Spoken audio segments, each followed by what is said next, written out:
Let's discuss one of the previous year question of physics that was asked in JEE mains.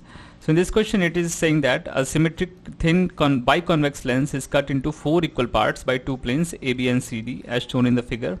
If power of the original lens is 4D, then the power of part of the divided lens is what? So here we have been given a lens that is symmetrical in nature, which means that the radius of curvature of both the refracting surfaces is going to be same.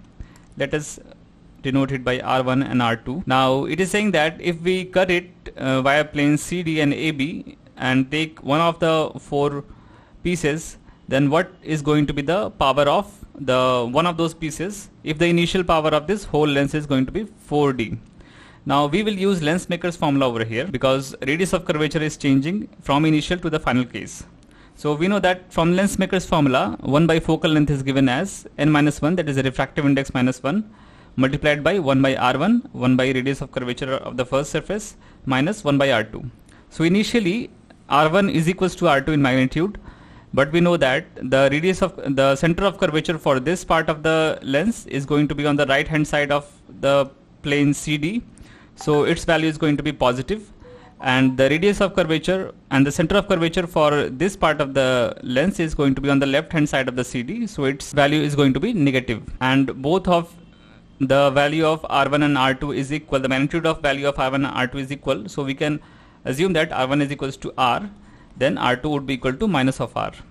So applying the lens maker's formula over here, 1 by F, that is 1 by focal length, initial focal length is going to be equal to n-1 times 1 by R minus 1 by minus R, which will give us n-1 by n-1 multiplied by 2 by R. So the power can be given as 1 by focal length, which will equal to n-1 times 2 by R. Now finally what we have got is we have just got this part of the lens, which means that the radius of curvature the first surface is going to be same because we haven't changed this one. Now since we have removed this part, so the radius of curvature of the second surface is going to change. So R2 is now this is a flat surface, and we can say that the radius of curvature of flat surface is infinity. So the value of R2 is going to be infinity. Now using lens maker's formula again and substituting the values of R1 and R2 in the final case, let us assume that the final focal length is f dash.